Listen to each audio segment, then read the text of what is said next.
States of America and to the republic for which it stands, one nation, under God, indivisible, with liberty and justice for all. Good evening, everyone. Can you please read the open public meeting statement? Adequate notice of this meeting of the Township Council of the Township of Roxbury was given as required by the Open Public Meetings Act as follows. On December 31st, 2025, notice was emailed and faxed to the Daily Record, the North Star Ledger, the West Morris Reporter, and published in the Daily Record. Notice shall also remain posted throughout the year on the bulletin board in the main hallway of the municipal building. Roll call, please. Councilwoman Albrecht. I'm here. Councilman Carey. Here. Deputy Mayor Crowley. Here. Councilman DiFilippo. Here. Councilman Hall. Here. Councilman Riley. Here. Mayor Patillo. Thank you. Last week, the mayor, Councilman Riley, and I participated in a brief call with the U.S. Department of Homeland Security, during which they confirmed to Roxbury Township that they have purchased the property directly from Delphin Industrial and Goldman Sachs. This development places the township in a challenging position under federal supremacy clause of the United States Constitution. As a result, the local actions such as modifying ordinances or adopting a moratorium would not prevent the federal government from proceeding. United States Senators Andy Kim and Cory Booker have introduced legislation that would prohibit the Department of Homeland Security from using federal funds to purchase warehouses for the purpose of converting them into detention facilities. Additionally, Governor Sherrill has formally expressed opposition to the proposed facility in Roxbury, advocating for the protection and well-being of our residents. Yesterday, Township Attorney Anthony Bucco met with the New Jersey Office of the Attorney General to discuss strategies on how the township and the state can work collaboratively in opposition to the establishment of this facility. The township has also received a formal letter from the New Jersey Office of Legislative Services, the state's nonpartisan agency responsible for providing legal analysis and research to support lawmakers and municipalities. In its review, the Office of Legislative Services concluded there is no constitutional, statutory, ethics, or common law doctrine that would prohibit Senator Bucco's ability to serve simultaneously as the township attorney and state senator. In fact, there is an express statutory provision and 60+ years of judicial precedent that support the conclusion that he is permitted to serve as township attorney while also serving in the New Jersey legislature. To conclude otherwise would have no basis in the state's constitution or statutes, legislative ethics rules, or case law. Roxbury Township remains steadfast in exploring every available avenue in opposition to the establishment of a federal detention facility within our community. As we have consistently affirmed, our foremost priority is the safety and the protection of our residents and the resources of our township.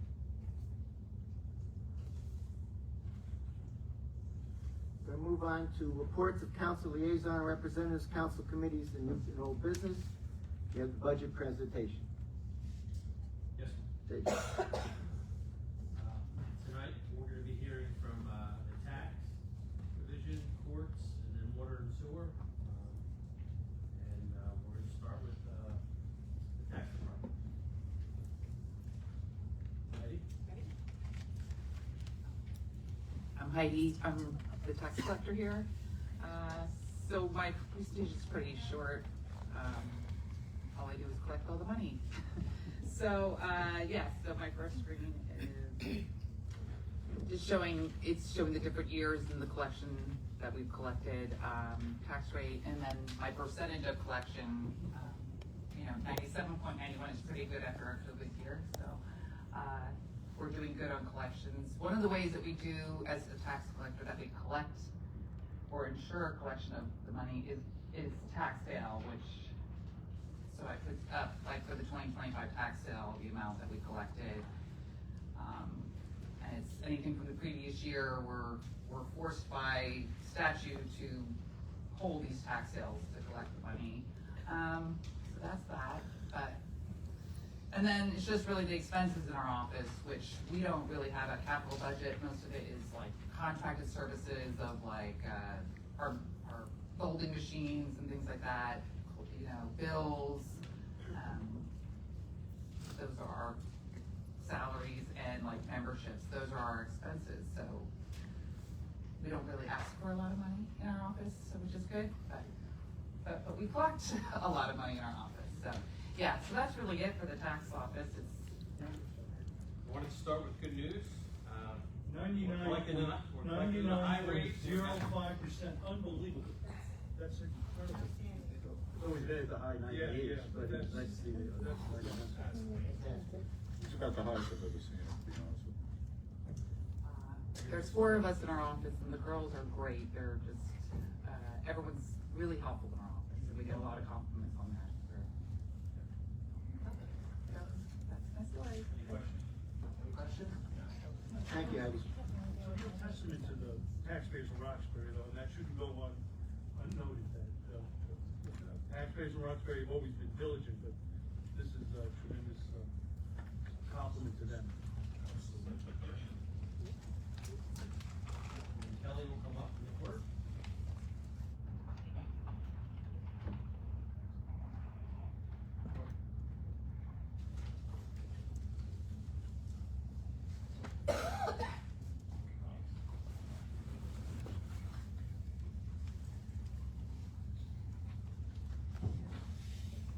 Just a second, Kelly, we'll get to it.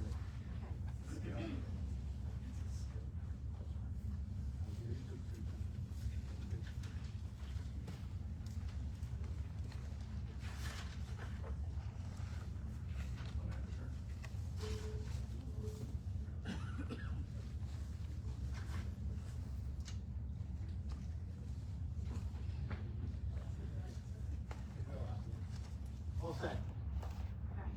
My name is Kelly. I'm the court administrator of the court. My presentation is also fairly short. You guys speak a little louder. Oh, get sorry, closer to that. I'm quiet. My presentation is also fairly short, like Heidi's was. We have not really asked for much of an increase. It's only the mandatories that we need. It's a $4,000 increase that I'm requesting. We have to maintain all of the service levels that comply with the Administrative Office of the Courts. Over the last 5 years since COVID, we have increased quite a bit. In 2020, we had 4,000 filings, and then in 2025, we had 6,000 filings, so it is increasing every year. Key changes that we've had, there's been nothing personnel-wise. Contracted services would be the biggest increase, second biggest, I guess, for interpreting services, which is required. Our recording system went up, small, same with the law books.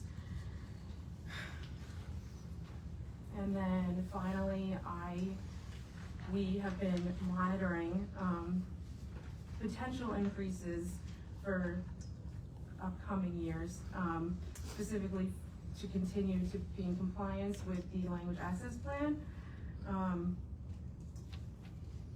And we're anticipating, since the case filings have been increasing every year, replenishing the ticket and special form of complaint books more frequently, lengthier court sessions, more trials,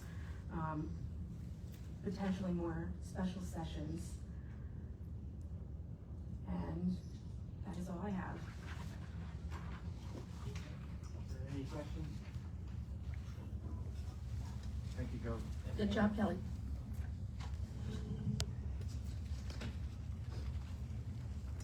Kelly will come up and do water and sewer. Might be a little bit longer. I was gonna say, how come Steve Sinise is never that short?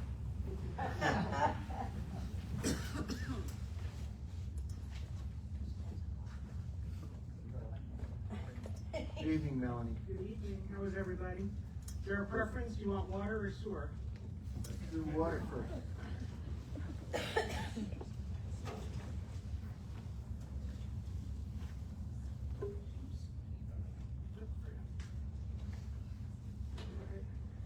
evening. My name is Melanie Machete. I'm the Township Engineer, Director of Utilities. This is, one of the departments I oversee is water, the second is sewer. This budget is for the water department. Directly under me, regarding to the water department, we have one water supervisor licensed operator. We have a backup licensed operator, which is required. That's a part-time position, and 3 additional water operators. One individual does have just achieved his level 1 licenses. The current responsibilities, we have 3 water systems: Skyview, Short Hills, and Evergreen. Evergreen is a small water system in the Berkshire Valley area. Among those 3 water systems, we have 9 public community water wells. We also oversee the DPW facility well, 2 booster pump stations, approximately 291,000 feet of water main, 1,364 water valves, 477 fire hydrants that are municipally owned and operated, approximately 3,312 residential water customers, and approximately 405 commercial water customers. I'll start with our water request. This is a picture taken of our 1 million gallon tank from a number of years ago. And these are what our capital requests do. You know, in this case, we had one of our water storage tanks, which was constructed back in 1970 and 1972, excuse me. And we drained it, sandblasted and painted it, and did various other water system improvements. First budget line item is fire hydrant replacements. As noted before, we have 477 township-owned fire hydrants. We have a line item request for replacement fire hydrants. Typically, they are the ones that are damaged by vehicles, motor vehicle accidents, and we do have a replacement program of older fire hydrants. Phase 1 master plan improvements. Those improvements are currently under design by our consultant, Mott McDonald. Of the water master plan improvements include the water system rezoning, which is currently about 90% complete, and it's under review by this department, amongst other things. Water storage tank improvements, which include a booster station at 2 of our tank locations to increase water pressure into the distribution system. That layout is also under review, and associated with that is telemetry upgrades. What's water system rezoning? So in the Skyview, the Short Hills area, we have the Benzel Drive tanks, which are on the Benzel Drive. Without getting too technical, that's the highest point of the distribution system. When you get onto Mount Arlington Boulevard, the elevation difference is significant. So you might have minimal pressure in the Benzel Drive area and really excessive pressures along Mount Arlington Boulevard. So the concept is we're going to take that system and split it into 2. We have a emergency interconnect on Oneida Drive with the MUA. That was, the MUA had constructed that a number of years ago when they redid their water storage tank. The thought is to use that interconnect, have those lower elevation properties served off of a different gradient, so the people will have less water pressure, excessive water pressure on Mount Arlington Boulevard and associated streets, and then boosting up the pressure along in the area that's surrounding the Benzel Drive tank system. Thank you. You're welcome. Oh, and then the Benzel Drive tank improvements. So of that, there's 2 tanks that are very old. We're going to remove the smaller 1 million gallon, 100,000 gallon water storage tank and rehab the second tank. The one that's closer in the frame is the 100,000 gallon tank. The one in the back is the 215,000 gallon tank. Water meter replacements. Again, we have 3,312 residential water meters, 405 commercial water meters. Typically we replace 125 meters per year. And those are the meters with over 2 million gallons of water. or meters which have, at least 3/4 of estimated reads. We have seen an uptick in, because certain developments in town were constructed at the same time, so they're all reaching the same mileage or age at the same time. So we're replacing as many as we can. These are the remote meters, you can read these remotely, right? That is correct. A few years back, we upgraded the telemetry system for the meters. So you can use a tablet. As soon as the guys turn on the tablet, they walk out. I mean, if you remember years ago, we used to go door to door to door. It took us like 6 weeks, 4 weeks to read everybody. By the time he walks out the door, turns on the tablet, we have probably about 2/3 of the water reads, and then he drives through and collects others. One thing about this program is it gives us pretty easily ones that are non-reads or estimated reads, so they can go back and reread it in the field if they miss it and it goes into the billing. Heidi's group, they're great, and they'll come up with a list and with a list of meter repairs. Like, is it a signal issue? Did something split? Are the properties vacant? Which now that we've been seeing a lot of vacant properties. You know, we're trying to be very proactive about lost water, frozen meters. So, you know, when we see with these newer meter heads, we can register that you have constant flow. So it benefits for consumers as well as for the town. Yes, it does. Down the road. Yes. Councilman Hall, any questions? I do. Melanie, the water meter replacement, that's just for the Roxbury water supply. That has nothing to do with the water that's being provided by AWS or any of that, correct? Yes, this is only for what's inside your home. These water meters are only for the inside home water meters that are within Skyview, Shore Hills, and Evergreen water systems. Our systems, has nothing to do with any other water For the systems. purpose of people in the audience, I don't think they realize that we have weird systems. Yeah, so, there are properties that are on, New Jersey American. We use their information specifically for the commercial sewer bills, to determine their sewer bill. And if there is, say, a property that's on a well, and we do have a handful of them still in the system, we do require most of them to put water meters on their well. They purchase those meters, and then we would read that information and use that for generating their sewer bill.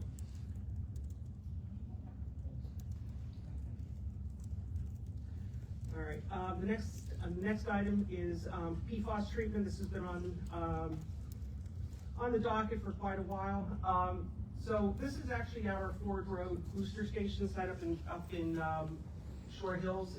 There is a building to the far left that it's like an A-frame. That is the proposed PFAS building. So it's gonna be built so it marries nicely into the property itself. That's currently under design. We are working on the TWA permit for the discharge of the backwash water from the filters. But that's one of the items in this year's budget. So this would be completed this year? I doubt that it'll be completed this year. I'm looking to get it done this year, bid this year. We're going for IBank approval, and there's gonna be an offset in your budget, on your budget sheet for the IBank. So the goal is to get all of that done this year, and then bid it towards the fall, winter of this year. That's the reality, the real part of it. We recovered some money on this, didn't we, through litigation? Yeah. Melanie? Yeah, So the offset was a little bit? a little bit, Cost a little. little bit, Wasn't much. not much, yeah. All right. All right, vehicle replacements, I know Steve had a lengthy discussion regarding vehicles. This is RX 43, it's currently, it's Ford Escape, about 80,000 miles. It is nearing its end of useful life, and we are looking to replace that with a similar vehicle. we typically use this for, meter reads, responding to, service related, matters in the distribution system. Skyview 300,000 gallon tank. This tank is currently offline. Scope of work includes returning the tank to full service, repainting, and then adding a booster station. The anomaly here is this tank, there's two tanks on that property. The 300,000 is a shorter tank. The other tank, which is off to your left, you can barely see a portion of it, is a 535,000 gallon tank. And they're working on 2 hydraulic grade lines, so boosters is going to help keep the water fresh within the tank itself. Morgan Drive Booster Station, there's a minor amount of money that's placed in the budget request for 1 pump and for 1 motor. It's requesting to keep money in the budget in case if a motor goes out, we can easily replace it. They're about, the motor is about $9,000, not including installation. Well to building improvements. The building itself needs a roof, soffit gutters, and a replacement of the access hatch. The access hatch is for the well driller to access the wellhead itself. Water main replacements. I'm requesting an amount of money for water main replacements. This is for the replacement of damaged water mains. This is not an annual request.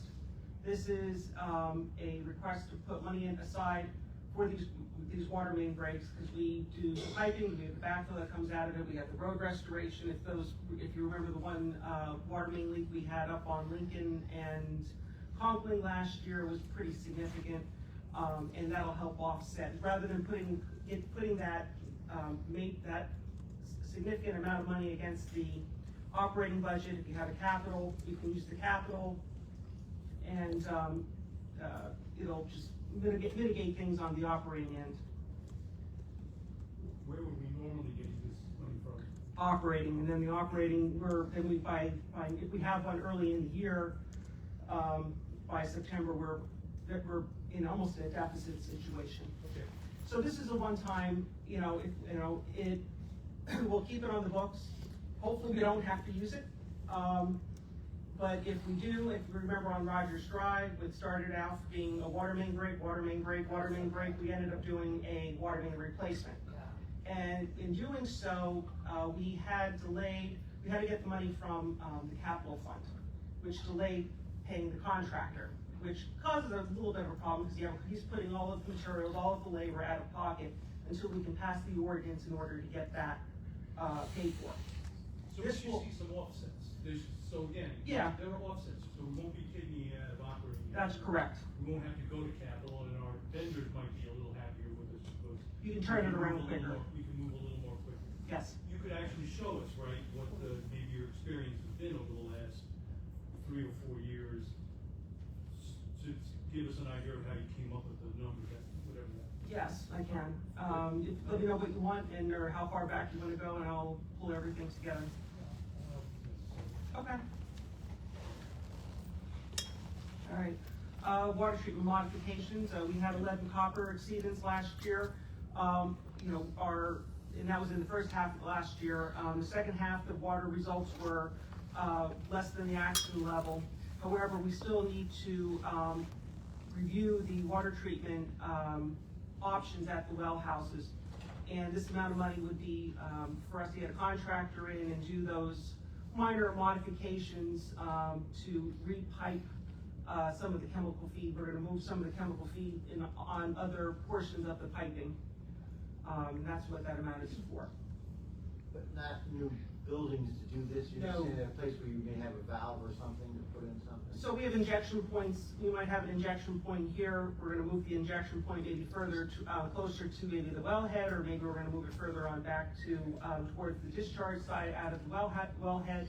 Other areas we're looking at possibly changing the treatment itself from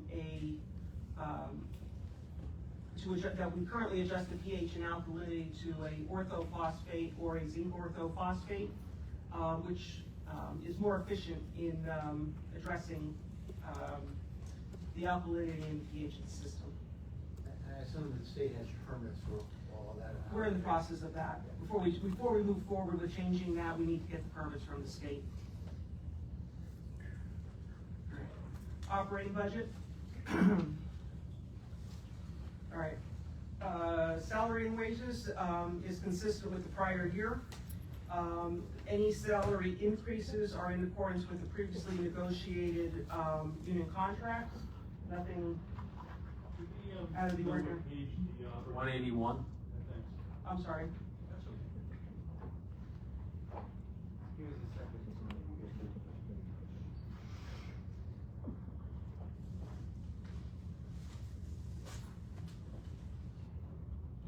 Under the tab that says water. So if you're looking at it, on your computer, it has a bookmark.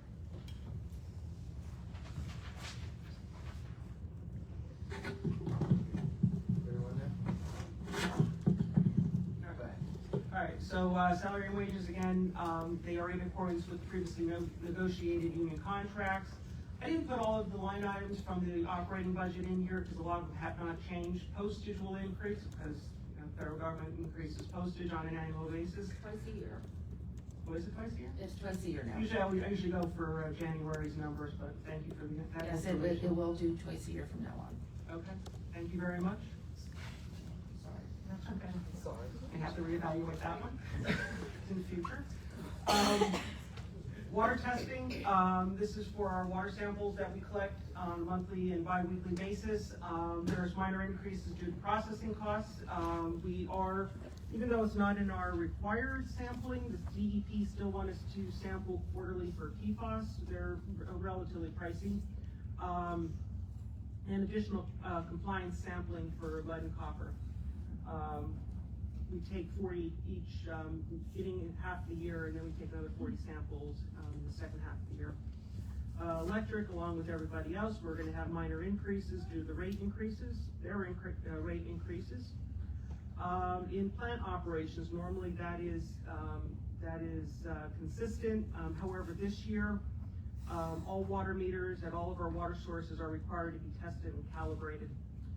We're required to do that every 5 years. Line maintenance, that is typically where we charge our water service repairs, water main breaks too. Typically, I'm not looking at any increase on that line item. Can I talk for a second? Mayor? Sure. Councilman Hall? Yes.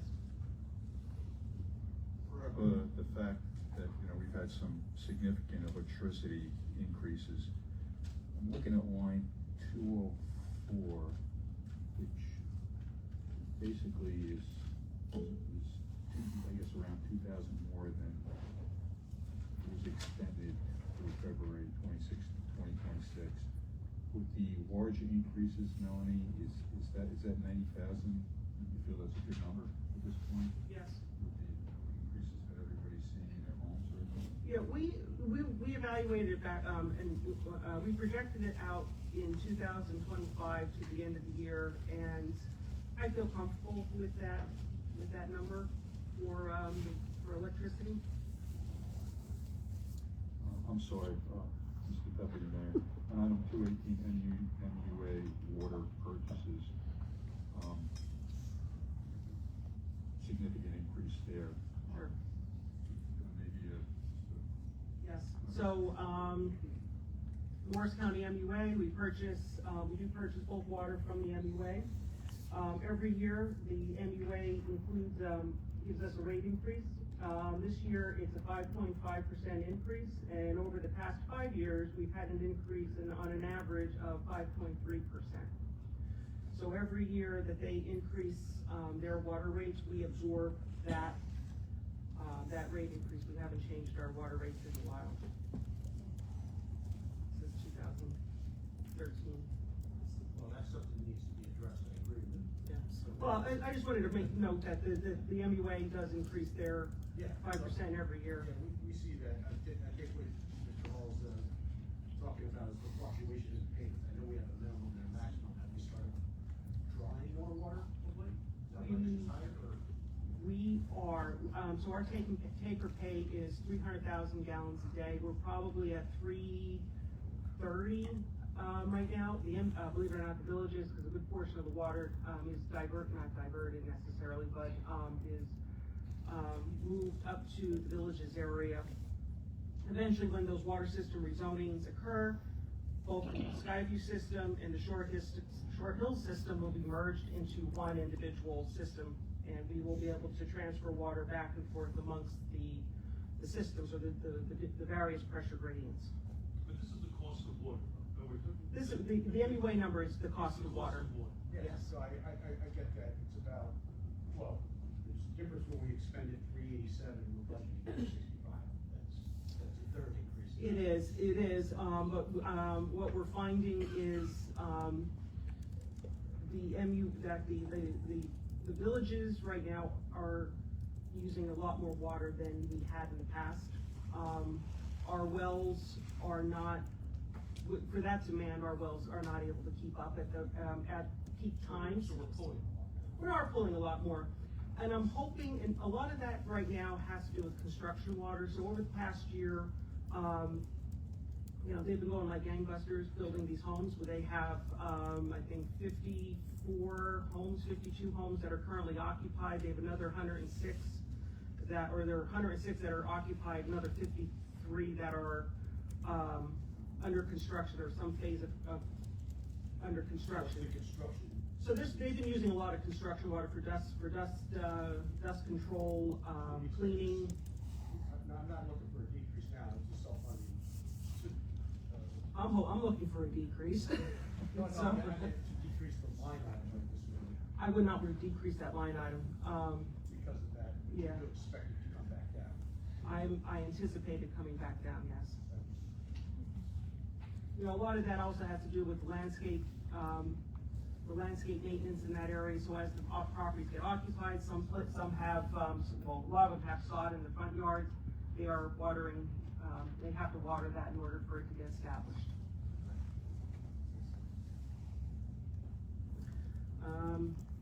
Well, one good news is in telephone, we'll have a decrease of $7,000 as anticipated due to the elimination of former lease lines that we had with the telephone company. You're decreasing that. Yes. I get it, but there's alarms that come out of the systems. They're all Wi-Fi based? They're Wi-Fi based. We have a mission system.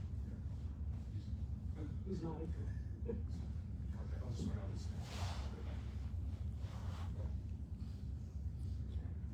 And of course, safety equipment, we have a little bump in the safety equipment for new and replacement of existing safety equipment. All right, water, this is in conjunction with Valerie. So just from a review of the performance of the water system, the water utility recorded its strongest surplus position in 2022, followed by a gradual decline through 25. Although the fund balance remains positive, the downward trajectory indicates narrowing operating margins and reduced fiscal flexibility when compared to earlier years. We're using additional surplus in order to keep to fund the water utility. So our revenue structure. The revenue profile, as shown above, demonstrates an increased reliance on surplus anticipated and revenue offsets during the 24 and 25 years. This shift reflects a growing operating pressures and a reduced ability to generate surplus through reoccurring user fee revenue. So the user fees, the rents that we're collecting are not covering all of the operating expenses. So we've been using, again, additional surplus for the water rates, or for the water system budget. And the expenditure trends. Operating revenue, expenditures, increased materially beginning in 2024 and continued upward in 2025. The escalation in cost corresponds with expanded service delivery requirements and infrastructure maintenance demands, resulting in sustained elevation in the annual budget. Ever since COVID, during COVID, the prices, or after COVID, the prices, went up for everything, went up substantially. And they have not been coming down at all, because they know that we'll pay for it. One way or the other, I don't, not only for the utilities, but even for individuals. They know that you need it, take anything down, but unfortunately, we're not able to cover based on our existing revenue. So again, we're using additional surplus in order to make the budget work. Valerie can go into, sorry Val, but we'll throw, Jill can get into additional information on the actual revenue and expenditure side of the budget, if you need that information. Yeah, Okay. the expenditures also, let's be clear, are also driven by the high demand that water utilities are now held to. So as the state requires more and more treatment of the water, and that gets more and more expensive, that's driving a lot of these costs. It is, we want to provide, as, the highest quality, and we do. And these prices, you have what's being mandated, which we meet their mandates, and then the cost associated with them. And then you have the cost that the system is getting older. Which we've done, personally, I think we've done very well in maintaining and making necessary improvements too. All right, and I make this point because Tom and I have been through the presentation before the sewer committee. The last time we raised water rates was when, here, how long has it been? So, 2013. 2013. So, we also need a more sensible way to fund the utility. I think, what Val is about to tell us, I think is probably what we're gonna have to see going forward, so. Yeah, all right. No, no, you know. No. Question? It's not a question. Okay. I have nothing further on the water end, unless you want to get into water rates, but we can discuss that on another date, if you don't mind. Any questions on the water department? Water presentation? I'll let you get to move on. Moving on.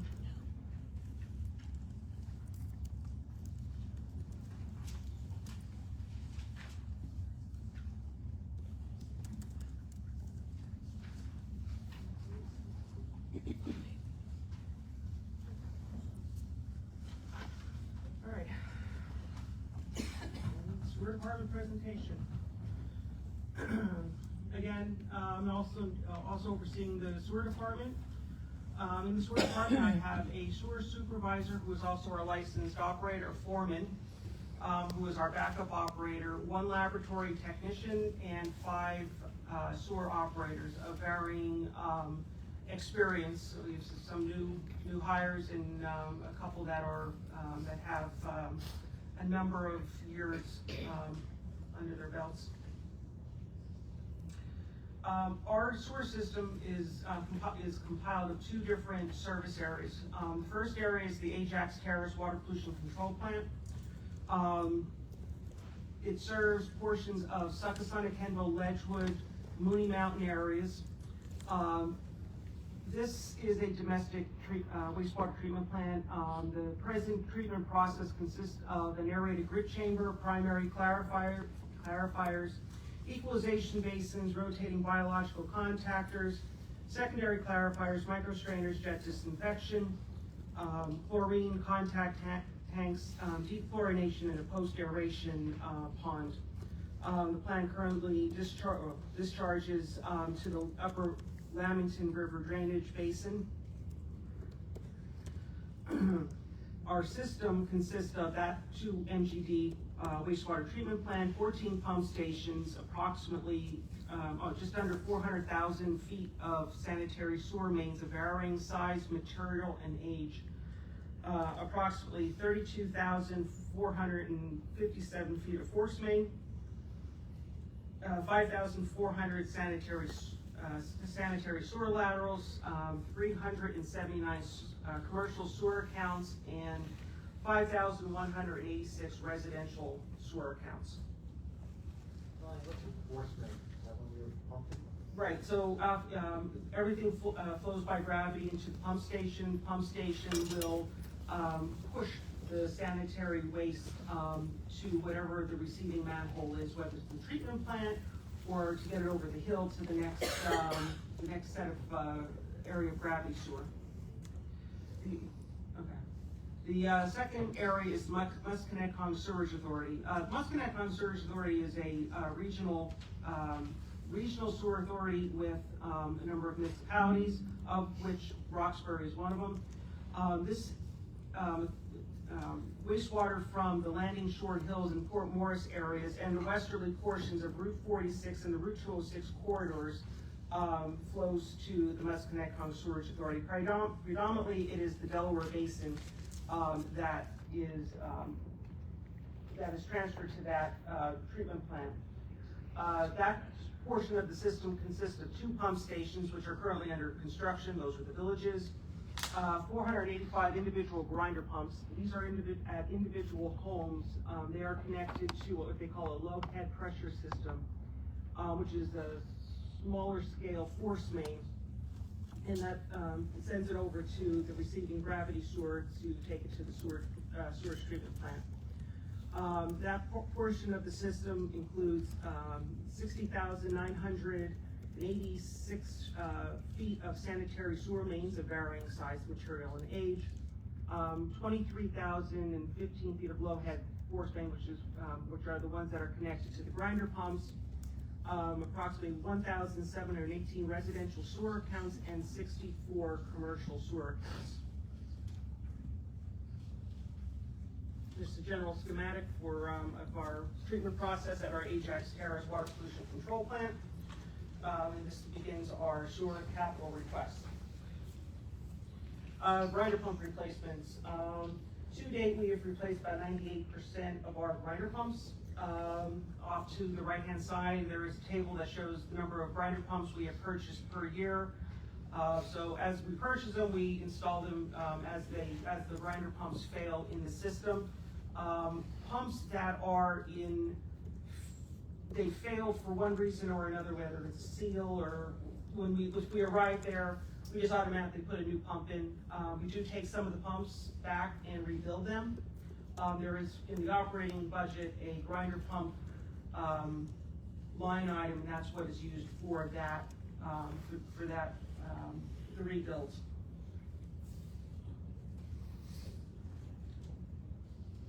And the schematic on the left-hand side shows in general how the grinder pumps.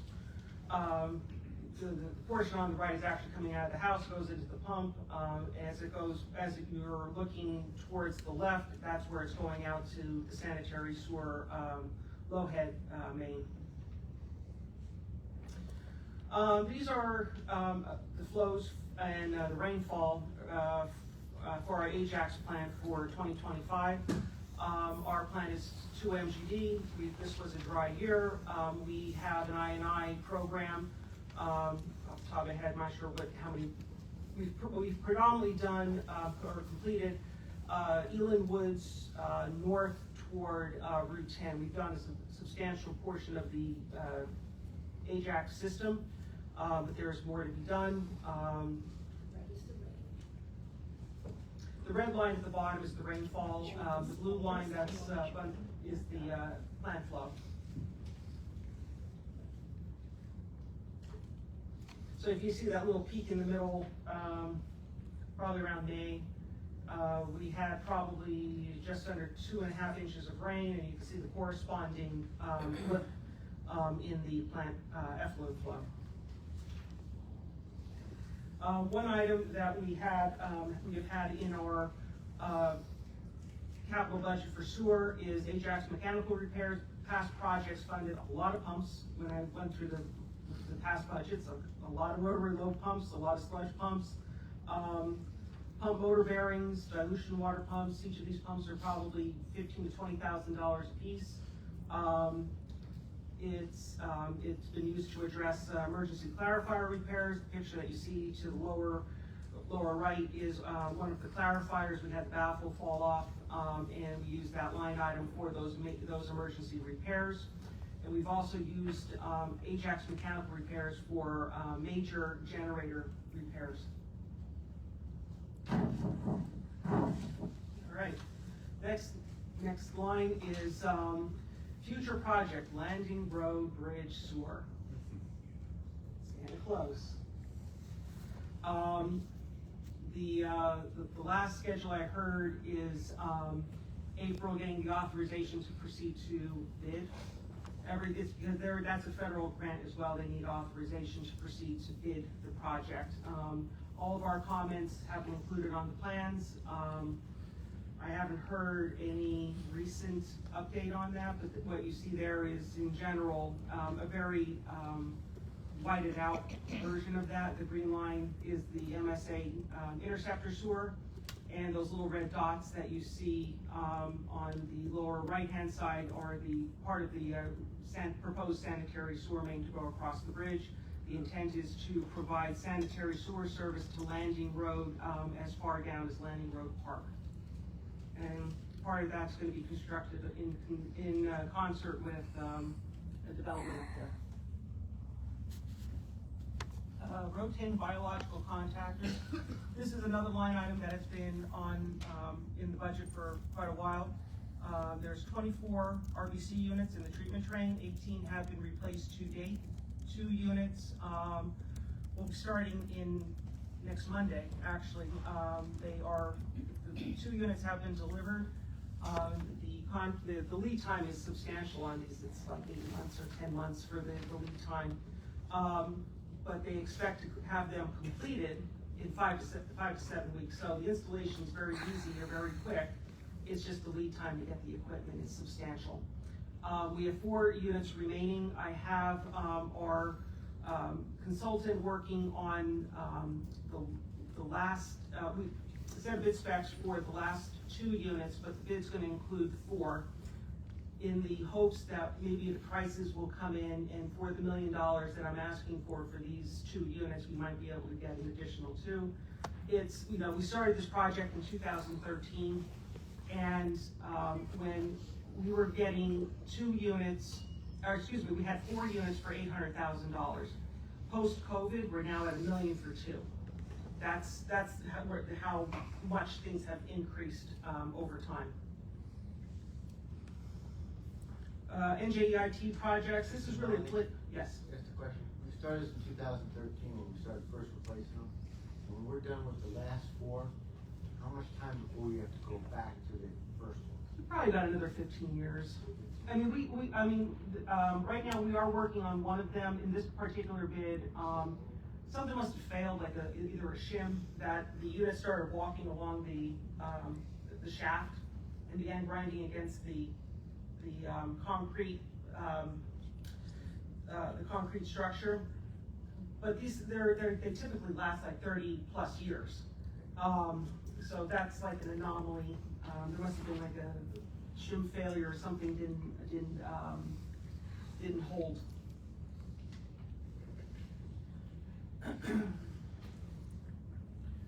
NJEIT projects. This is the next phase. This is really a placeholder. So the 2 projects that are associated with this NJEIT project is denitrification filters and ultraviolet or UV disinfection to replace the existing chlorine system. Untreated domestic wastewater contains ammonia. Nitrification is a biological process that converts the ammonia to nitrite to nitrate and nitrite. If standards require that the resulting nitrate be removed, one treatment alternative is denitrification. To turn the nitrate is reduced to a nitrogen gas. Typically they're done with filters. The full design of these facilities is pending the DEP's issuance of the new NJP's permit. That permit application was submitted in late 2024. So I don't want to proceed with that until I find out what exactly we have to treat, to what level we have to treat for. Excuse a mobile generator. Requesting the purchase of a new mobile generator for the sewer utility. The existing generators include 11 units that are 25 years old. These are permanent set units. And 4 units that are less than 25 years. In 2025, in the history is 1 generator requires full replacement. And that falls under a little bit less than, a little bit over 25 years. It shouldn't have gone that quickly, but these generators now don't have the life expectancy that the older ones. We had ones from back in the 70s that lasted without issue, and these newer ones are just not holding up. And then 2 generators require the use of a temporary generator for 2 months or longer. So our generator maintenance contract includes the rental of the unit. So for the two generators that we've had to have, we've rented, the cost of this 1 mobile generator would cover the cost of that rental. So I'm hoping to buy one so we don't have to go through the process of renting another generator in the future should we have an issue. These generators are located at our pump stations. It is not intended to take care of the generator at the Ajax plant, which is quite substantial. Is it a generator for when the electricity fails, or is this used continually? No, these are when the power fails. RX-54, I believe Steve also touched on this, is our jetback. It's a 2018 Freightliner jetback. Current mileage is low mileage, but we use it frequently. We move it from point A to point B and take care of whatever the blockage or whatever needs to be maintained. The replacement cost is approximately $1 million. The existing unit is to be transferred to the road department to replace their existing RX-19, which has had substantial issues. It's probably off the road more than it's on the road. So we're replacing one and transferring this one to the Public Works Department. I believe Steve Sneese talked about that. He did. Cost of You got a cheaper price? He thinks the cost was coming down, but remember, this is gonna go to the road. All right, next item is pond aerators. So in our post-aeration pond, we have 2 surface aerators that sit on the surface of the water and mix oxygen with the wastewater. Most of the aeration process takes place near the surface of the water. The existing ones are about 20 years old. They hit their maximum life expectancy, so our intent is to replace both of those units.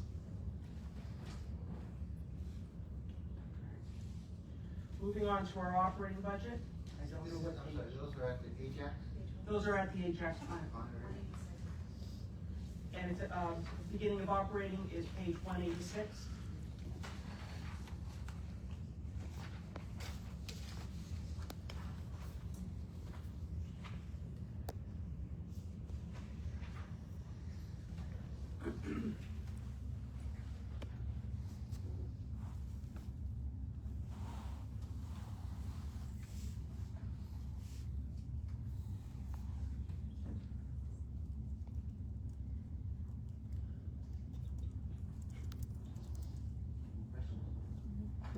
Ready to go? Okay. Operating, salary and wages. The operating budget is consistent with the prior year. There are no increases to the salaries and wages. Currently, the union contract expired at the end of 2025 and is currently under negotiation. Ajax plant, which is the main line item for most of the repairs and equipment for the Ajax plant. No changes proposed to that line item. We typically expend the entire amount by the end of the year. Sewer chemicals, an increase is proposed based on the bids we received in 2025. We will see an increase it's primarily the polyaluminum chloride, which we add to the system to address, phosphate or phosphorus in the system, in the wastewater. Oops.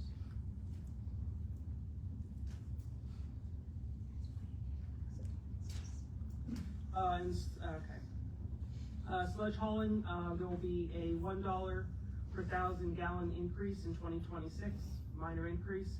Is that a contract, a multi-year contract? That is correct. We have, one more year after this, for sludge hauling, and then, we'll rebid it. Sludge disposal, is for the sludge to go to, Passaic Valley Sewerage Authority. That is also a multi-year contract, and there's no change to that. We haven't seen a change in that cost in at least 10 years.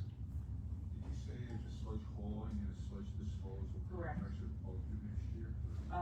We'll bid them out next year, and they'll change in 28. Thank you. I didn't include all of the line items for, that, because most of them did not change in the operating budget. Discharge monitoring reports, is a minor increase based on quotes we received from the laboratory. In general, it's about a $5 increase per test. Grinder pump service, this will be increasing slightly only because the cost of the parts have increased. This line item is for the rebuilding of the grinder pumps removed from the system. The increase is, again, due to the cost of the replacement parts. And the last item I have for that, in this, operating budget is the MSA treatment cost will be increased by 5.8%. It was a lot substantially more. They also use, their fund balance in order to offset, the cost increases. But those increases are due to the, increased operating costs and debt service. But overall, the sewer department, is looking at an overall 3.2% increase in the operating. So it started off with the MSA at 5.8%, we're now at 3.2% for, that line item.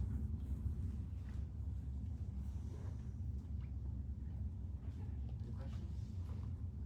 All right, a couple more slides. Again, sewer finances, sewer utilities exhibiting a financial pattern with surplus levels peaking in 2022 and declining steadily through 2025. This pattern signals tightening financial capacity and diminished cushion against future cost variability. Historically, the sewer utility has covered the utilities expenditures. In the last 5 years, we've needed to utilize additional surplus and connection fees to cover all expenditures. The sewer utility has been absorbing all of the increased costs from our vendors and other utilities. The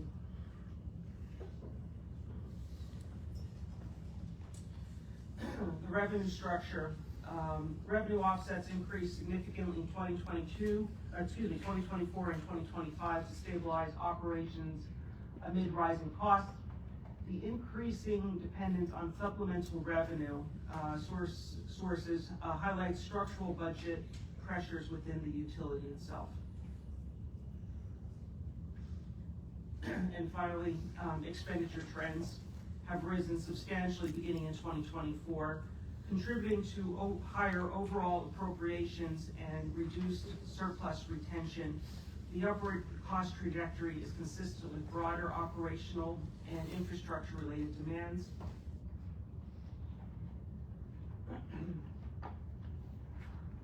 Our last rate, we haven't had, just as really for the public too, the last adjustment to our sewer rates was October 2001. Reducing, and at that time, we reduced the quarterly sewer rate from $150 per quarter to $140 per quarter. And we've maintained that all of this time. So I think we're at that point. So, do you have any questions? Melanie? Thank you. Thanks, Melanie. Thanks, Melanie.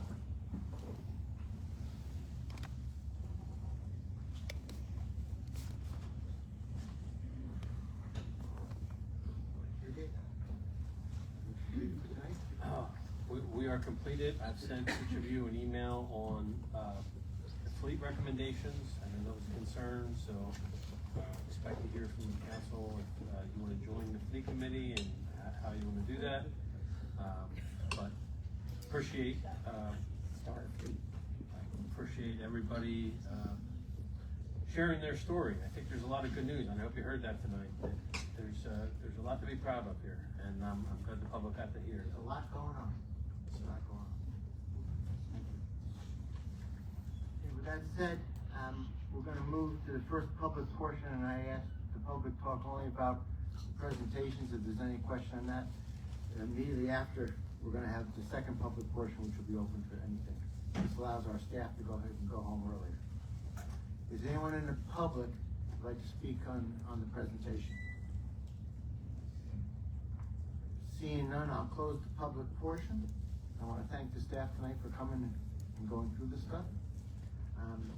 Next is introduction of proposed ordinances. There's none. Hearing and adoption, there's none. Introduction of adoptions, resolutions, there's none.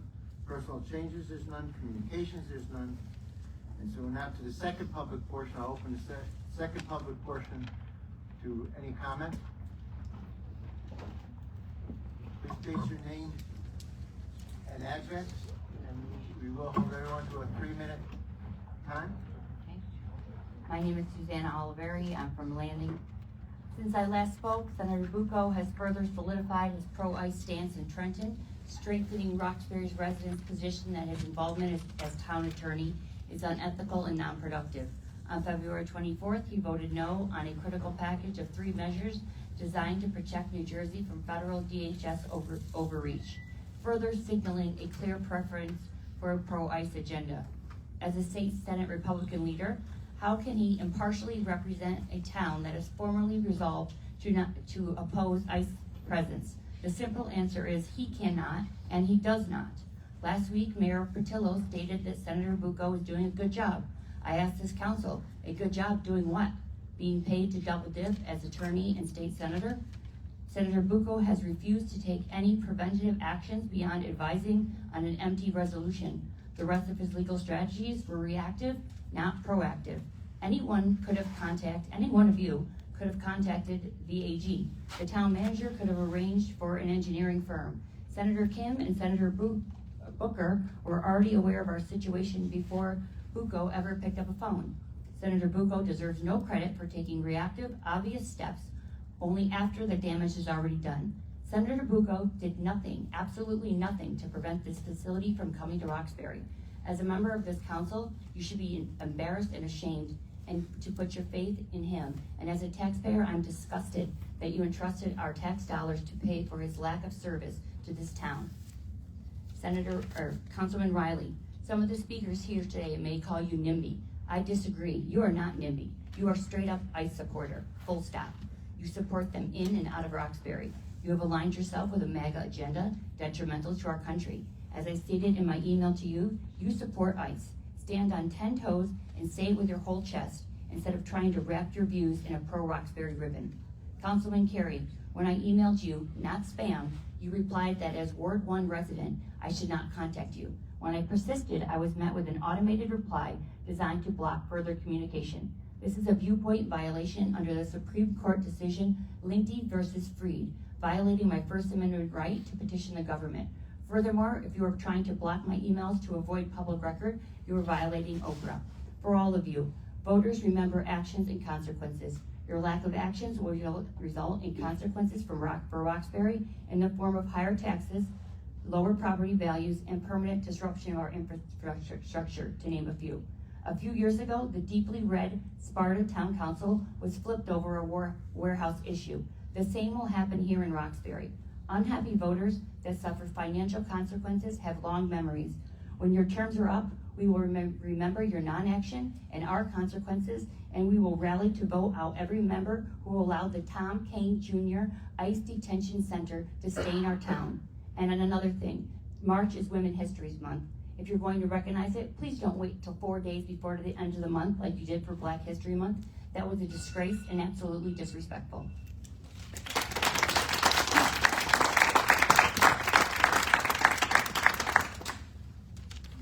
My name name is Marissa and I live in Port Morris. I'm disappointed to see that Sean is not here today, as I know him personally and he has always attended our block parties. I'm here today to tell you how disappointed and disgusted I am with the male council members and your inability to represent the town. I want you to look at me when I'm speaking, and I want you to hear me. I'm your voter demographic, and you will not have my vote or many of my graduating class this year. Do you know that I have friends that carry their papers in their backpacks because they are afraid of going from the school parking lot to the school? Is this how you think? Is this how little you think of your town you're supposed to support? We are your next generation of voters, and you do not represent me. Every morning, my mother has to tell me to protect my brown friends. They live in fear, and I live in fear. And this camp is basically in my backyard. This is not how we are supposed to live or feel. We should not have to know that this year we will not be able to have our doors open this summer. We will have to have them shut because that is now the town that we live in.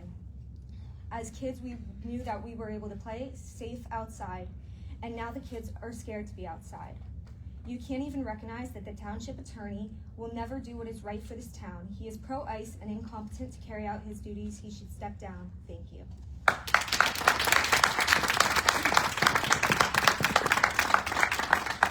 Good evening, Town Council. My name is Cynthia Galeota, and I'm a longtime resident of South Orange. I feel compelled to speak tonight because I was struck by what Councilman Wiley said last week when he stated that many people in the audience were not from Roxbury, as though non-resident opinions do not count. So I come before you as a fellow human being who wants to place what is happening all across our country in a larger context. This administration is trying to deport 12 million human beings from our country, including 480,000 New Jerseyans who live and work here. The sale of the warehouse in New Jersey does not just impact the good citizens here, nor those residents of the surrounding towns. It is not only about the stress on the water, sewer, property values, natural resources, fire and police departments, all true.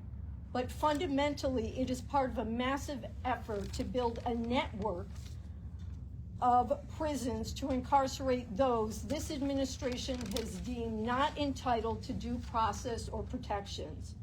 The mayor read a proclamation last week about Black History Month. I quote, "Roxbury Township will continue to work toward being an inclusive and open community where all people are respected, and will actively promote the principles of equality and liberty," end quote.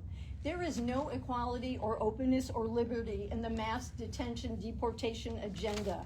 It is a dehumanizing system to rob people of their basic rights and dignity and rob them of their community. I searched to see if any Republican elected official anywhere has spoken out against detention centers in terms of its humanities, but I found nothing. As someone mentioned last week, you are in a difficult position, and I understand you are resisting in the way that you can.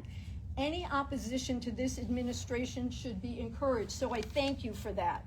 But let's be clear-eyed about the enormity of the lawlessness detention centers inflict on our immigrant neighbors. Federal District Judge Goodwin of West Virginia stated just a few days ago, quote, "The overreaching issue is whether the federal government may employ anonymous agents to seize persons on American streets and highways for civil violations without warrants, without identification, and without any process before or after.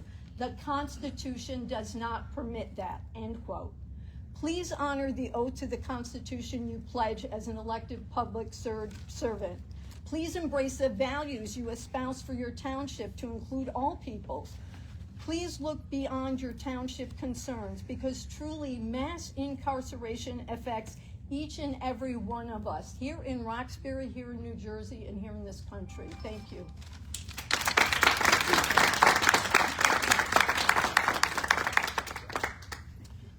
My name is Andrew Sprung, also from South Orange. I'm switching my remarks in response to Mr. Crowley's assertion or suggestion early on that local measures to try to prevent the warehouse development into a detention center would inevitably be preempted. I'd like to share some analysis by the Urban Institute suggesting various ways that local measures may be effective. If you've heard this before, please stop me and I will switch to my original remarks. But from the Urban Institute, since 1988, Congress has mandated as a matter of federal law that all federal agencies, quote, consult with local officials, consider all of local zoning code, and comply with building codes to the maximum extent feasible. DHS has not been doing this. Despite the federal government's prospective general immunity to local zoning regulations, some local governments are attempting to use their control over zoning and building permitting to block some projects, and others exploring some ways to ensure federally owned or operated detention centers align with local priorities. These approaches may rely on regulations that are generally applicable and do not, quote unquote, unduly interfere with core federal functions, such as the following. 1, focusing on where in the jurisdiction the detention facility is located. Zoning regulations that determine where in a locality detention facilities can operate might be upheld by courts, especially if such regulations do not universally prohibit these facilities in all zoning districts, and the concerns about not allowing them in some places are related to the ability of the federal government to carry out its stated function. 2, tying regulations to public health and safety. Regulations that impose monitoring, inspection, or reporting requirements for detention facilities have been upheld by courts and might be sustained when such requirements are tied directly to public health and safety. Health and safety are real concerns. Recent and historical reports point to overcrowding and unsafe conditions at these facilities. For example, an ordinance requiring fire marshal inspections for high occupancy dwellings might be enforceable as a generally applicable regulation that does not obstruct the federal government's ability to safely enforce federal immigration laws. 3, zoning for adequate services and infrastructure capacity. You have about 15 seconds. Okay. General zoning laws that prohibit development that's not supported by existing infrastructure may be enforceable by courts. I'll stop there. Thank you.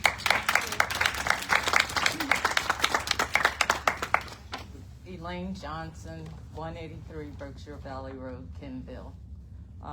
I've been a Roxbury resident for over 40 years and deeply value this community. Over time, I've come to know people of many diverse backgrounds and beliefs, most of whom are decent, rooted, and invested in this town. Roxbury is a close-knit community, but that closeness can also silence people. Many in the so-called silent majority are afraid to speak up, not only out of fear of arrest or harassment, but more often out of fear of being shunned by our political leaders or our longtime neighbors. This pressure to conform discourages open expression and protest, making dissent difficult. Our concerns regarding infrastructure are extremely valid, and many have NIMBY issues. But the deeper issue is the inhumane treatment of people and the growing sense of lawlessness. These issues affect the entire community, including law enforcement, whose authority can be, or probably will be, undermined. This council should welcome all lawful protesters, including those from outside of Roxbury, rather than support what amounts to be incarceration camps. This is a moral issue that impacts all of us, and reckless discriminatory practices must be condemned. Thank you.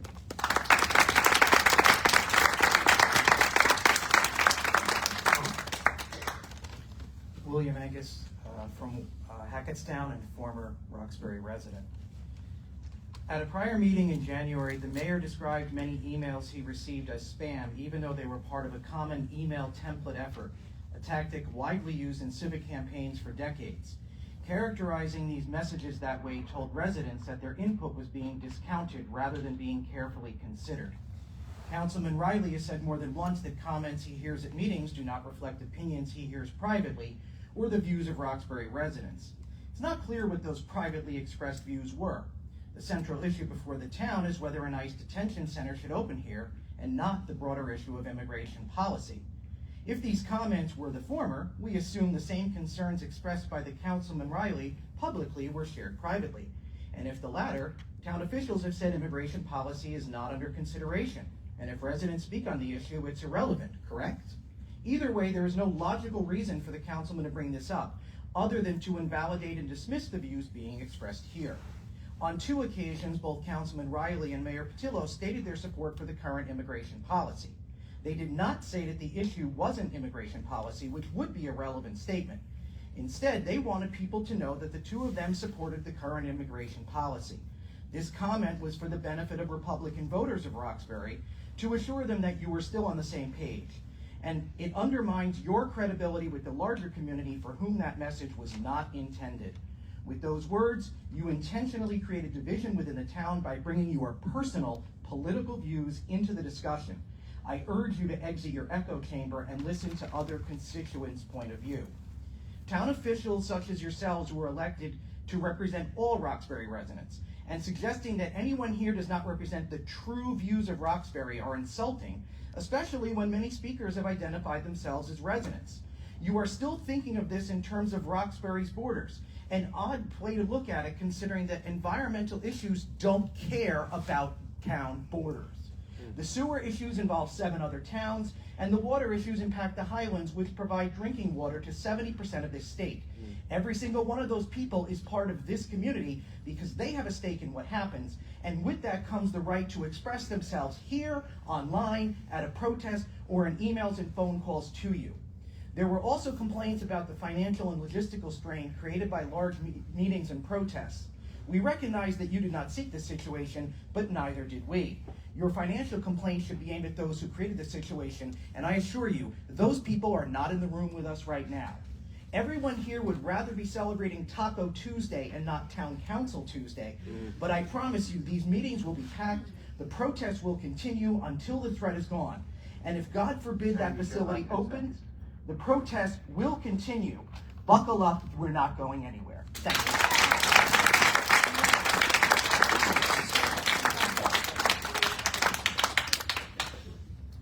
My name is Guy Citron, and I'm from Tewksbury Township, but I grew up in Morris County. Good evening, honorable council members and deputy mayor.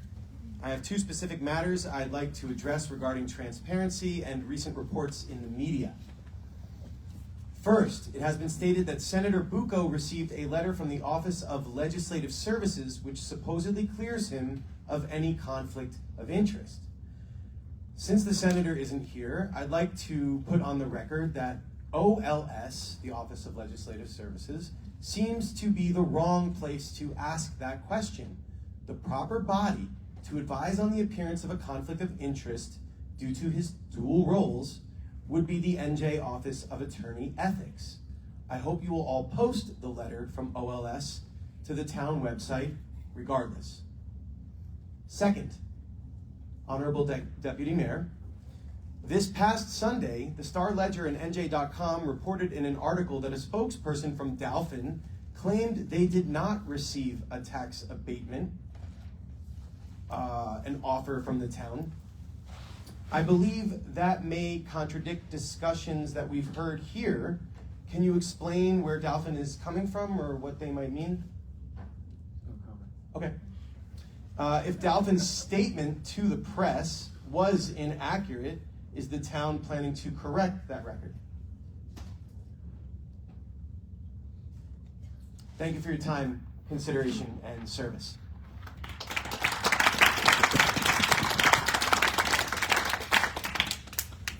Diana May, 30 Whisper Way East in Ledgewood, part of Roxbury. Tonight I am compelled to address the comments made by Councilman Riley at last week's meeting. He stated that this group opposing the ICE facility is not representative of Roxbury. For the second time, he felt the need to announce that he, quote, is not against ICE, DHS, or detention centers as a tool to uphold our immigration laws, end quote. Mr. Riley shared that people have spoken to him privately to express support for the facility. Where are these people? I've seen exactly one Roxbury resident come to a meeting to express his support. Why aren't these alleged supporters going on public record with their names and addresses like we are? I have seen exactly one counter-protester, but the fact that he held the sign with the word moron with arrows pointing to his sons on either side of him doesn't inspire me to take him too seriously. If Mr. Riley is going to make a claim, he should back it up with data. What percentage of letters, emails, and speakers at meetings have supported versus opposed this facility? It's clear that every non-Roxbury resident is regarded as irrelevant. They are not appreciated for the time and varied expertise they are offering to protect this town from the countless negative impacts that this facility will have on both Roxbury and the larger community. You should be enlisting their help rather than dismissing them, if for no other reason, to protect our precious infrastructure. Despite the lies spouted by some media sources, we do not get paid to advocate or protest. We come here every week because we are astounded by the desecration of our democracy, and we are deeply committed to use, in many cases, our own white privilege to stand up for others who cannot stand up for themselves. The fact that Mr. Riley feels comfortable stating that the hundreds of people at these meetings, and now literally thousands at protests here in town, are not representative of Roxbury is outrageous. Is the numerical majority of this town Republican? Yes. After all, this elected council is 100% Republican. But I have to believe that there is still a difference between Republican and MAGA. Even as Republicans, as MAGA Republicans, in some cases, it is your duty to represent everyone in this town, not just a numerical majority whose political views may or may not align with your own. Take decisive action to do what is truly best for this town, rather than make statements that you believe will get you reelected. Thank you.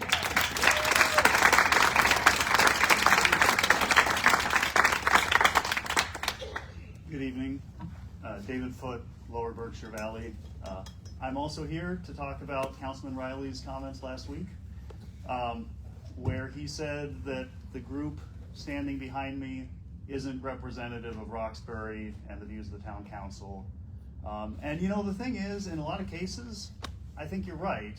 I mean, I'm not gonna, make any qualms about it. I'm unabashedly a leftist and a democratic socialist, and you guys are all Republicans. We don't agree on a lot of things. I'd like to completely abolish ICE.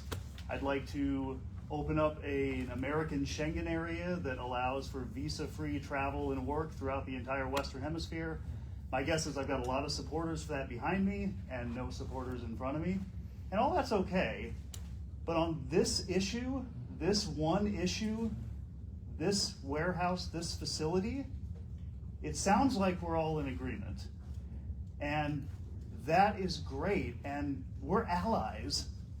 You and I, the people behind me, the people in front of me, we're all allies in this fight. So I would implore you to please treat us as allies. And Deputy Mayor Crowley, when you spend your opening remarks lecturing us about how all of the ideas we've put forward are stupid and worthless and aren't gonna work at all, that doesn't sound like you working with us. So again, we're allies here. Can you please meet us halfway? And that's all I wanted to say. Thanks.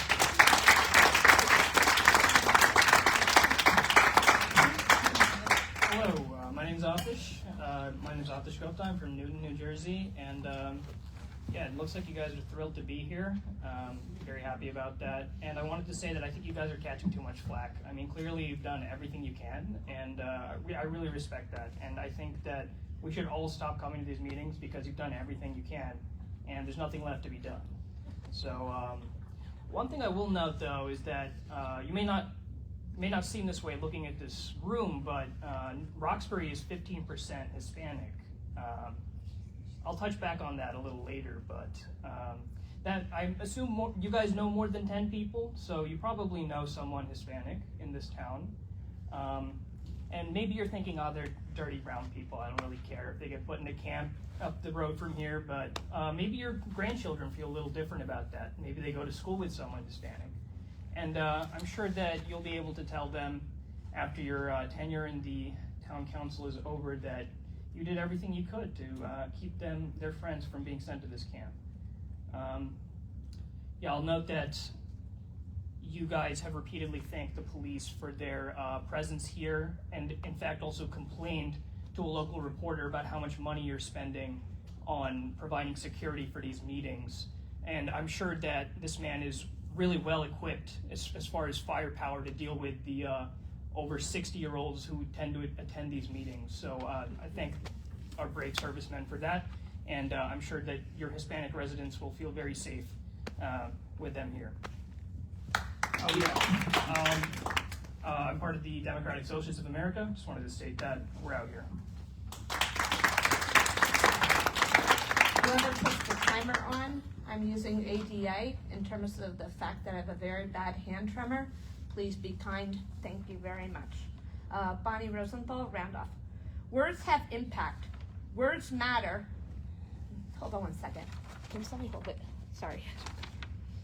Okay. Words have impact. Words matter on the people who hear or read them. Words have power. You have cancer. Thank you to my wife and daughter. I hate you. I love you. I'm sorry. Thank you. Last week in Tap Into Roxbury, Councilman Riley was quoted stating there is a large group of moderate, law-abiding Roxbury residents who, like himself, support the work of ICE. Words matter. Is he stating that the unlawful acts of ICE are supported, or is he stating that what DHS should be doing is supported? Continuing, quote, albeit not the agency's plan to use a Ledgewood warehouse as a detainee processing facility, close quote. Words matter. Is he stating that it shouldn't be in Roxbury, or is he stating it would be okay to have in Randolph as an example? Within the article, these quiet conservatives do not participate in actions, but they do privately tell Riley, quote, you know, I've had conversations with a lot of people in Roxbury Township over the last months, and I think that some people think the group is representative of Roxbury. Words matter. This is hearsay and wouldn't hold up in a court of law. Words matter. Does that mean that those of us in neighboring towns that will be impacted don't matter? The distance of this facility to Randolph would likely be same distance as to an outskirts area of Roxbury. Mr. Riley quoted, we know for a fact that there's not enough sewer and water. We don't know what their intentions are, ICE. Hopefully they'll come to their senses. Words matter, validating individuals in town who are concerned about their sewer, water, etc. The councilman also said Roxbury's volunteer fire and EMS departments stand to be overwhelmed by the ICE operation. Words matter, validating the fire and emergency departments. Words matter, acknowledging the police department. Quote, but when we have these type of disruptions in a town of this size with as much as we have going on in this town, it's disruptive to say the least. Words matter, acknowledging that there is too much going on before even having the facility open. We all haven't seen anything yet because if the facility does open, there will be a lot more activity in this town and not for positive reasons. Words matter, words save lives, words kill. To all, please take some time to put yourselves in someone else's shoes and even show some emotion when it comes to the horrific stories you've heard. My words matter. Thank you to the Roxbury Police, Chief Matt, Officer Sean, and so many others. Your time, care, and respect has meant so much to me and us, and I'm sure I can speak for others. We are not going anywhere.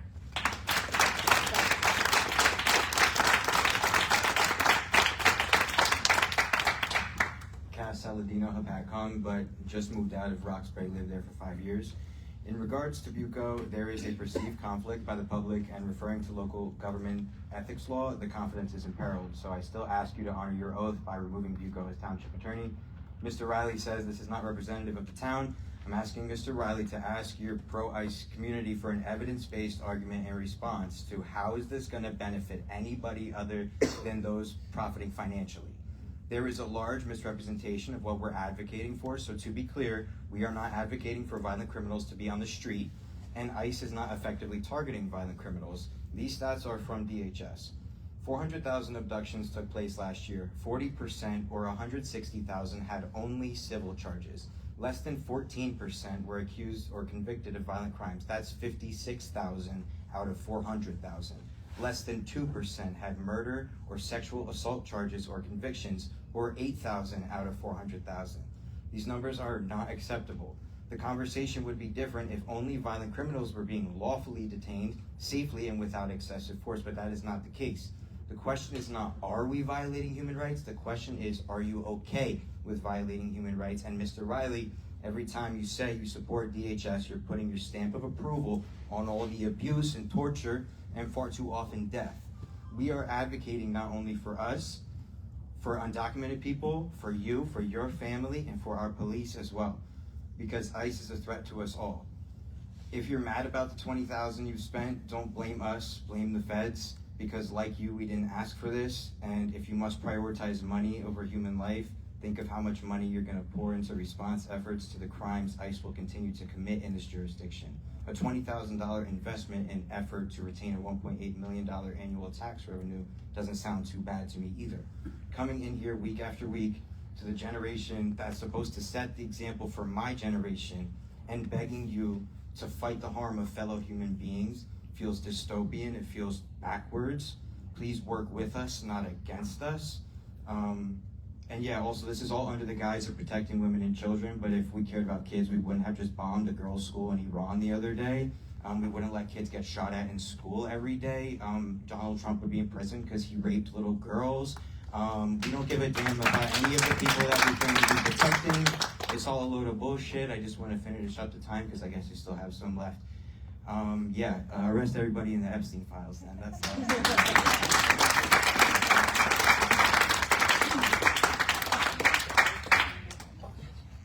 Hi, my name is Sierra Wilson. I'm from Bud Lake. I'm going to give you some quotes, and just a warning, these are kind of graphic. Each of these is from an ICE detention center. Everybody he sees has a hysterectomy, just about everybody. I've had several inmates tell me that they've been to see the doctor and they've had hysterectomies, and they don't know why they were going or why they went. That's his specialty. He's the uterus collector. This is from a nurse who worked in a detention center in Georgia. If you're pro-life, do you want forced sterilizations in your town? Next quote. I was in isolation. I was basically in this concrete cell. I was stripped naked and in like a hospital gown, and they leave the lights on 24/7. That's by a US citizen and Iraq combat war veteran that was wrongfully detained by ICE based on his skin color. If you support your troops, do you want this in your town? Next quote. People slept on the floor. We have bugs in there, and they slept on the floor, the cold floor, like pictures that I saw in elementary school of how they brought the slaves from Africa. That's a worker at an ICE detention center. This is the worst place I have ever been in my life. I went from being Karina, a mother, to being number 72176. They did not care about what we felt. They did not care about our names. This was a mother detained at an ICE detention center. This is a little graphic, I'll just give you a warning. And this is by an ICE agent after he shot Mary Mar Martinez, a US citizen. Quote, I fired 5 rounds and she had 7 holes. Put that in your book, boys. Next quote, you're on death row. You're like a chicken, right? Waiting to get slaughtered any second. Next quote, I worked there for several months and it was probably day 1, day 2 that I saw the abuse. I saw people laying in feces, people throwing up, people laying in their own urine. That's a worker at an ICE facility. Next quote, I came on vacation for 10 days and they took me into an ICE office. An officer interrogated me for 2 hours without my mom. I always traveled with my tourist visa, but ICE used me to catch my mom. And now I'm in a jail and I'm sad and I've fainted twice since being here. That's a 9-year-old that's been incarcerated in Dilley, Texas, as she was on her way to a vacation in Disney World. Do you want this in your town? Thank you.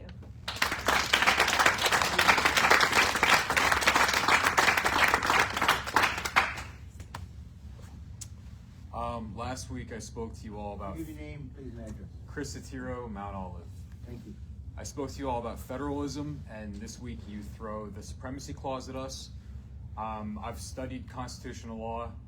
Senator Bucco has presumably also studied constitutional law. He understands the supremacy clause. And you're throwing the same arguments that the federal government is using to justify these detention centers. It's absolutely ridiculous. The supremacy clause has a lot of exceptions. The federal government bans marijuana. The state of New Jersey allows marijuana recreationally.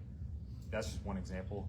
And in a state like New Jersey that delegates so much local authority to its local jurisdictions around land use issues, it's ridiculous that you're trying to use this to absolve yourselves of any responsibility for allowing this to go through. There's still no ordinances, no resolutions on the agenda. I presented you with an ordinance 2 weeks ago that would ban ICE from public property. The Immigrant Trust Directive does that on a state level for state police officers, and it has been upheld in U.S. circuit courts.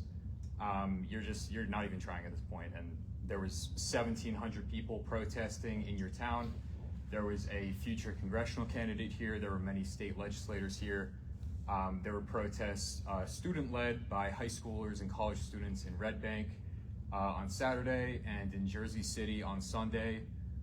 Jersey City, I met a 17-year-old girl whose mother was abducted and deported, and she was still out there leading protests and speaking in front of people with composure, with bravery. I don't know what I would do in that situation, but that's something that's going to happen here, and it's just disappointing to see all of you not even trying.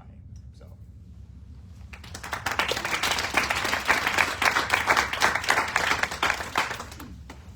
Hello, my name is Olivia Dorico. I live at 30 Gordon Road in the lower Berkshire Valley, which is in Roxbury.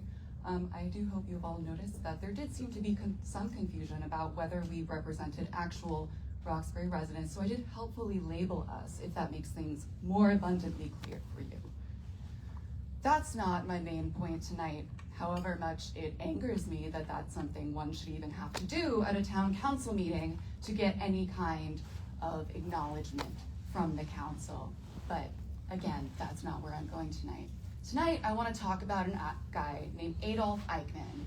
For those of you who are not familiar with Adolf Eichmann, he was an SS officer during World War II, and his primary specialty was not bullets, it wasn't guns, it wasn't the gas chambers. His primary specialty was logistics, okay? His primary specialty was Amazon Prime for humans, throwing them into cattle cars and moving them across Western Europe. Now, he went to Nuremberg, of course, and in Nuremberg, there was the question, well, why is this guy here? He didn't do anything directly himself. And of course, his defense the whole time was, I was only following orders. I don't bear any hatred towards the Jews. No, I'm not a hateful person. Why would you say that? I was just following orders. I was just doing my job. So an author, her name was Hannah Arendt. She wrote this book called The Banality of Evil, which should ring a bell to all of you if you're fit to be in a government position. However, the banality of evil is applicable in this situation, not because of the actions you are taking, but because of the actions you are not taking. The banality of evil is here in this room every Tuesday night when you fail to take actions, when you shoot down the only people who are trying to help you with suggestions. It's here. The banality of evil is here in Roxbury. And lest you say, oh, you're exaggerating. Concentration camps, this isn't a death camp. Dachau didn't begin as a death camp. Read a history book, okay? These things, they develop over time. The situation snowballs and grows out of control.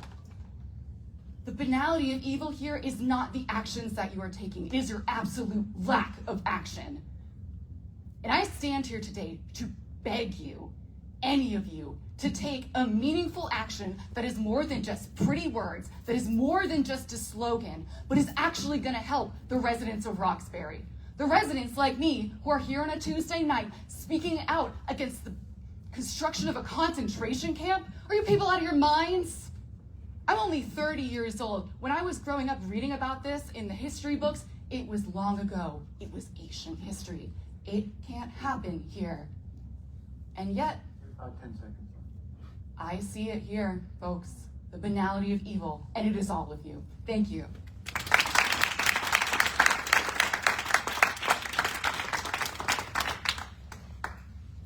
My name is Sonali Sinha. I'm from Persephone.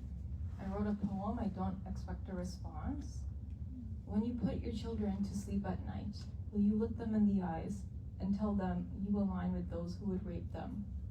Will you look them in the eyes and tell them you are responsible for genocide? Or will you fight to protect them? Will you rise up and do what's right, even when it's impossible? Thank you. Anyone else on the public portion? Do we have an executive session today? Make a motion to adjourn?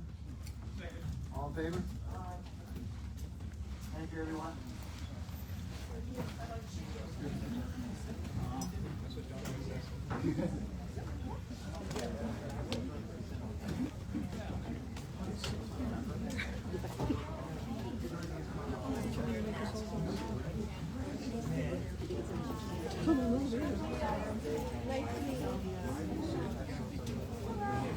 Sure, brother.